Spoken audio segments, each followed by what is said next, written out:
Vamos a hacer primero quizás una síntesis de datos biográficos claves. Yo me incorporo a la dirección de la Liga ejecutiva en el año 72, que es cuando se produce la típica escisión de los grupos jóvenes, no solo de los trotskos, por cierto, pero luego también de los trotskos, ¿no? Por una causa que luego digamos que no estaba justificada ni mucho menos, que fue un debate no sobre entrar en comisiones, que estábamos de acuerdo en entrar, antes estábamos fuera, con una posición muy izquierdista respecto al sindicalismo y respecto a comisiones en particular, sino que se hacía dentro, ¿no? Pues había unos compañeros que pensaban en una política más de propaganda, presión, etcétera, y una corriente más activista, que éramos nosotros, que lo que pensaba era que, bueno, estábamos dentro, pero aquello estaba controlado por el PC y que teníamos que buscar cómo desbordarle. La palabra desbordamiento es una palabra central en el lenguaje político de la Liga de los años 70, ¿no? O sea, toda nuestra idea, precisamente porque tenemos una idea bastante unitaria de la política, y bueno, hacemos unidad o para desbordar, porque partimos de la base de quien va a tener el control de esa unidad van a ser los reformistas, ¿no? Así que yo entro entonces, me mantengo cuando se produce la unificación con LCR de Sesta, ¿no? Que es con ETA Sesta, que es un momento importantísimo para la organización, porque la organización en aquel momento estaba después de esta escisión interna muy debilitada, y la entrada a la unificación con los vascos, con ETA Sesta, fue enormemente importante desde todos los puntos de vista, desde el punto de vista militante, desde el punto de vista moral, desde el punto de vista, creo que ya comentamos la otra vez, de que no solamente nos aportó una base popular, ¿no?, a lo que finalmente era antes el desarrollo de una organización estudiantil que iba adquiriendo cierto peso en comisiones obreras juveniles, pero que era fundamentalmente seguía siendo un núcleo de una experiencia de trabajo militante básicamente estudiantil o barrial, ¿no? Esta venía con una experiencia primero popular, o sea, de gente de pueblo, vaya, ¿no? O sea, de influencia en pueblos, y segundo, con una importancia de trabajo en fábricas, grandes fábricas de Euskadi importante. Y nos aportó también algo importantísimo desde el punto de vista moral, aunque dicho así pueda resultar un poquito, no sé, que es presos, presos de larga duración, presos condenados a muerte. Nosotros teníamos gente en la cárcel, pero el núcleo fundamental de un trabajo que sería vital en toda la historia última de la Liga, en la última etapa del franquismo, que es el trabajo en las cárceles, el trabajo de los presos y el papel de los presos para la organización, que fue inmenso,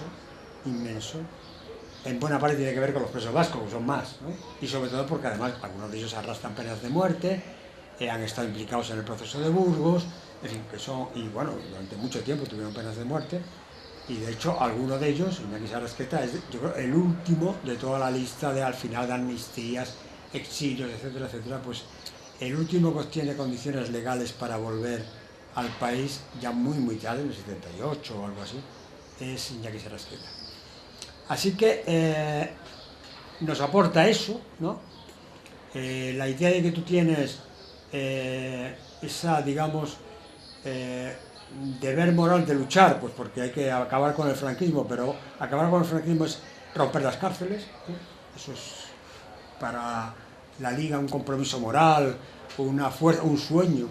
También no sé si salió también la otra vez, pero es un sueño que tuvimos muchos de nosotros, pero sueño literal, ¿no? Y repetido, ¿no? De llegar a la cárcel de Carabanchel y tirarla abajo, ¿no?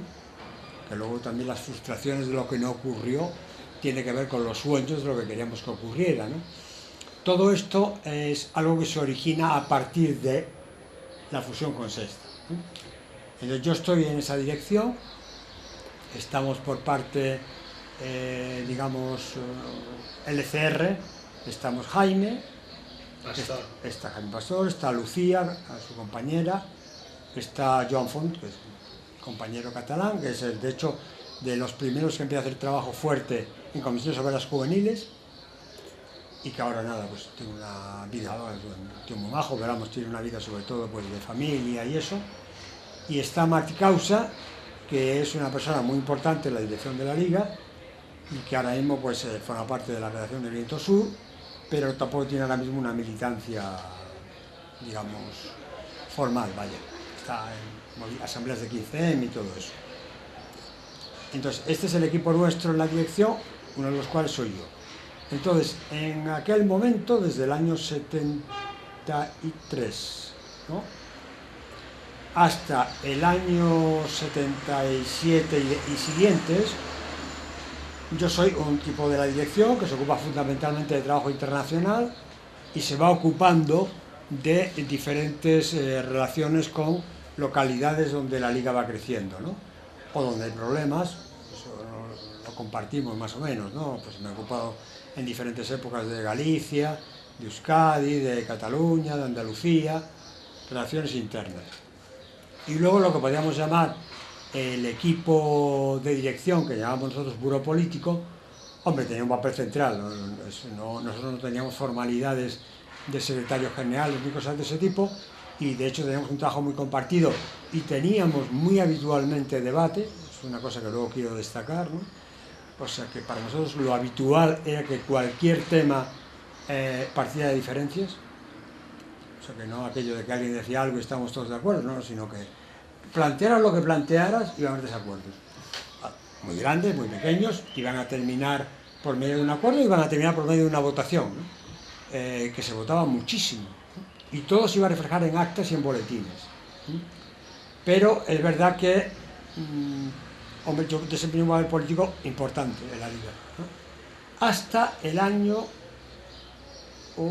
finales del año 80, en el cual hay una decisión de que hay que pegar, digamos, un giro a la organización ha perdido muchísimos militantes en todo el periodo de la transición, que está ya más que cerrado, y se impone, digamos, un giro, ¿no?, en la política de la organización, y aunque no se dice expresamente, yo lo entiendo muy bien, también un recambio de líderes, vaya, ¿no?, y que sin mal rollo en absoluto, pero yo creo que una opinión que se detecta aunque no se exprese es: Moro, tío, vete un rato, ¿no? O sea, déjanos. No creo yo que yo fuera excesivamente, en fin, jefe. Vaya. No tienes perfil de líder muy liderista, ¿no? Por lo menos no me gustaría haberlo sido y espero que no. Pero que no había un componente generacional al relevo. No fue en absoluto, fueron mis propios colegas los que pensaron que era mejor que me diera el aire, vaya, ¿no? Ya. Yo creo que no fue una cosa tan... la idea de una nueva etapa y de plantear a la organización que iniciamos una nueva etapa, pues una cosa simbólica es que el Moro se va al internacional. Así que ya no está aquí. Está aquí, pero está menos, ¿no? Así que yo creo que eso funcionó. Y de una manera súper amistosa, ¿no? Y muy discreta y sin ninguna alaraca, ni muchísimo menos. Pero yo a finales del año 80 marché a vivir a París, ¿no?, donde estuve viviendo cerca de 3 años. Lo que se hace es dirigir de otra manera, digamos. El que desempeña más bien mi papel es Martí, pero Martí es otro tipo, es una persona, digamos, más interna, mucho más organizativa que yo, y que yo me ocupo casi nunca de temas de organización, ¿no? Y yo creo que efectivamente hay un cambio en la forma de entender el trabajo de la organización, o quizás más vinculado a direcciones nacionales, ¿no? Cataluña, Euskadi. No es un gran cambio, pero es un cambio. Cambio de estilo, quizás, ¿no? Entonces yo marcho al internacional. En la internacional me voy a ocupar, aparte del trabajo cotidiano y las discusiones en el equipo central de la internacional, ¿no?, el equipo. Por eso siempre digo que yo soy un mandelista, muy heterodoxo, pero mandelista por encima de todo, ni Trotsko ni nada de nada. O sea, mi maestro ha sido Mandel, ¿no? Y luego, bueno, pues Mandel dejaba mucho margen a los discípulos de que hiciéramos lo que nos diera la gana, y lo hicimos, ¿no? Pero allí estaba Mandel, estaba Ben Said, ¿no?, un gran colega, había compañeros mexicanos, había un compañero sueco magnífico que murió, había como un núcleo de 8 o 10 personas, que conformaban el equipo habitual de la Internacional. Y yo en ese equipo me ocupaba sobre todo de atender a la prensa, ¿no? Era más o menos responsable, de aquella manera, de la revista de La Cuarta, de Imprecor. No, me ocupé más de editor que de estar muy encima del asunto, vaya, ¿no? ¿Y por eso Imprecor se hace en castellano? No, Imprecor se hizo en castellano en diferentes épocas antes de que yo estuviera allí también. También, y se hacía entonces francés y castellano. Se hacía en francés, fundamentalmente. Hubo ediciones en castellano cuando yo no estaba allí, también la hubo cuando yo estaba allí. Fue muy intermitente la edición en castellano y luego pasó a haber también una edición en inglés. Y hubo ediciones episódicas en muchos idiomas porque se convirtió un poco en una prueba de existencia, ¿no? Pequeñas organizaciones de La Cuarta, si tenían Imprecor, existían, ¿no? Que es la función que a veces cumple la prensa, ¿no? Que es que no existe de toda manera nada más que tener un periódico. Bueno. Y luego me ocupaba de América Latina, sobre todo del área andina. Así que yo me ocupé de Bolivia, Perú, Colombia, Venezuela, pero muy poco porque no había casi nada allí, Chile, Ecuador, el área andina, porque teníamos un trabajo específico muy fuerte en Brasil, que empezaba entonces con el PT, era demasiado llevar, eso lo llevó Jaime, y México, que era una organización con un grado de potencia grande, no tenía propiamente nadie que la llevara. El que viajaba a México normalmente era yo, pero no era aquello de ser el responsable de la Internacional para México, porque bueno, México tenía gente además en la dirección de La Cuarta. Entonces yo estuve allí en La Cuarta hasta el año 83,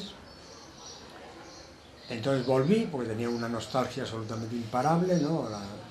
Viví allí como un inmigrante, ¿no? Una cosa espectacular, tenía uno de esos áticos ínfimos de París en el 7º piso, lo que ellos llaman chambre de bon, ¿no? Lo que era la habitación de la criada, y a los que venían a verme decían, pues bueno, que realmente te faltaba un cuadro flamenco, ¿no? Porque aquello estaba totalmente lleno de detalles de aquí, ¿no? Nunca me hice aquello. Me gustó mucho la ciudad, tenía muchísimos amigos y tal, pero tenía una nostalgia de aquí que me comía vivo. Entonces en el año 83 volví y me reintegré en la dirección, ¿no? Poquito a poquito.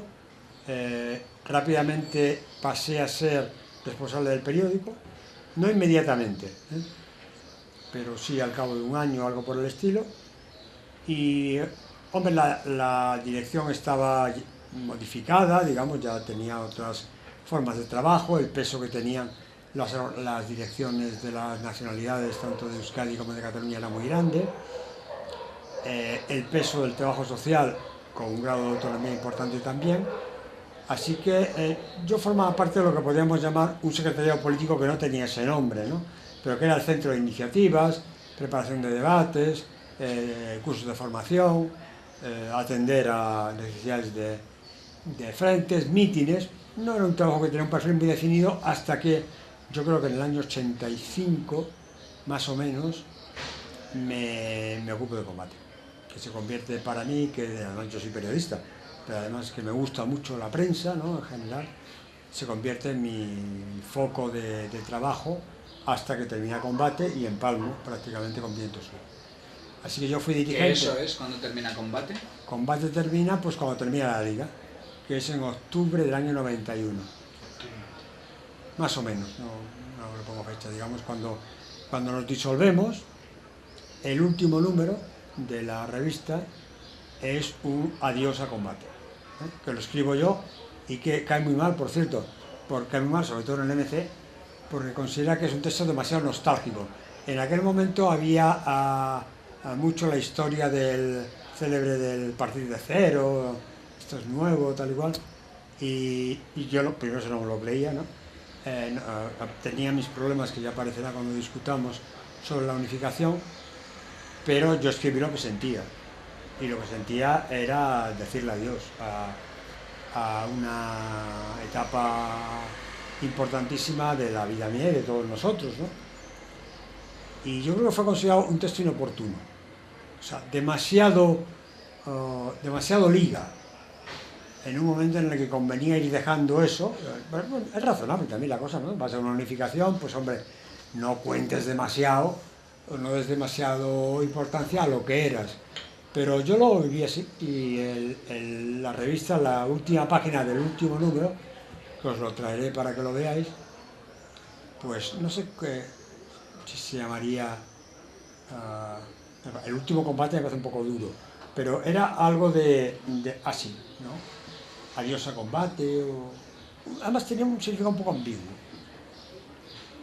implícito y no buscado, pero finalmente entiendo que hubiera gente que dijera, tío, te has pasado, ¿no? Y ya está. Y luego ya cuando se hace la unificación, formo parte de aquel tinglado, que aquí no se puede llamar ni dirección ni nada, pero digamos de lo que la gente que nos reuníamos. No quiero tener un papel demasiado central en aquello, porque no me siento muy cómodo, así que me ocupo una vez más de prensa y me ocupo de Viento Sur. Cuando se rompe la cosa con el MC, que es a mediados del año 93, O sea, pues, apenas 2 años después. no ha llegado 2 años, no ha llegado 2 años. Pues yo tomo la decisión, que la suelo contar con una broma, pero no es tan broma, de que me aplica a mí mismo al principio de Peter, ¿no? De que todo el mundo asciende en su profesión hasta llegar a su nivel de incompetencia, ¿no? O sea que yo creo que la unificación ha sido un desastre, en el que tengo una parte grande de responsabilidad, y decido no ser nunca más dirigente de ninguna organización. O sea, mantener el trabajo en Viento Sur, pero ser militante de lo que fuera, pero dirigente nunca más, y lo he cumplido estrictamente. O sea que dejé cualquier responsabilidad de dirección en todas las sucesivas etapas que tiene la gente de la liga después de la ruptura, y abandoné también la dirección de la cuarta hasta el día de hoy.